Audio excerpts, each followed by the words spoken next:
It's the United States of Europe giving the EU the respect they deserve by making fun of them just like the US. This week, these unelectable left-wingers. How do they keep getting elected?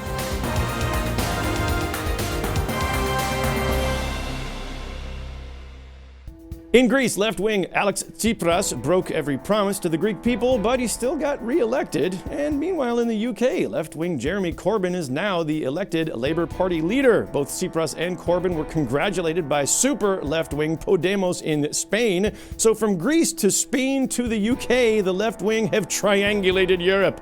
Guys, this is just ammunition for every American Republican candidate to say, Europe is one big socialist Legoland, joint-smoking, abortion-giving Sodom and Gomorrah. And judging by the press in the UK, Jeremy Corbyn is being used to portray every Labour lefty as a bearded hippie peacenik who refuses to sing the national anthem.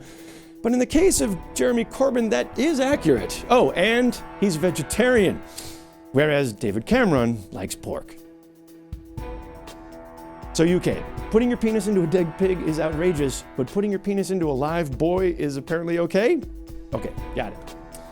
And in the US, the one candidate being painted with the Corbyn brush is left-wing Bernie Sanders, with the question these candidates keep bumping into, are you electable? Here's how Sanders answered that question from Katie Couric.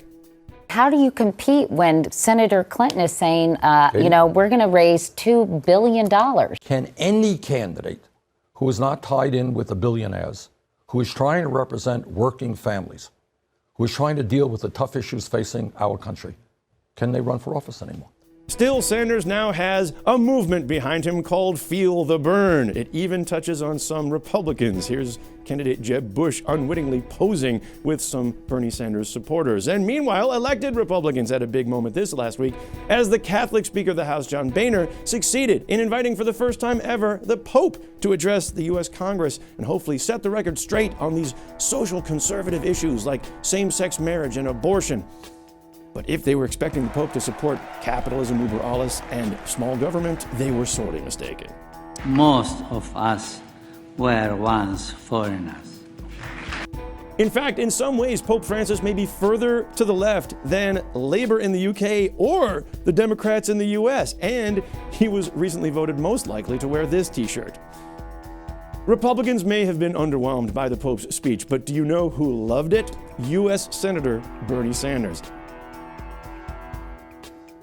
In fact, if Sanders is correct and your left-wing views can't get you elected without billions in cash at your disposal, do you know who has left-wing views and billions of cash at his disposal?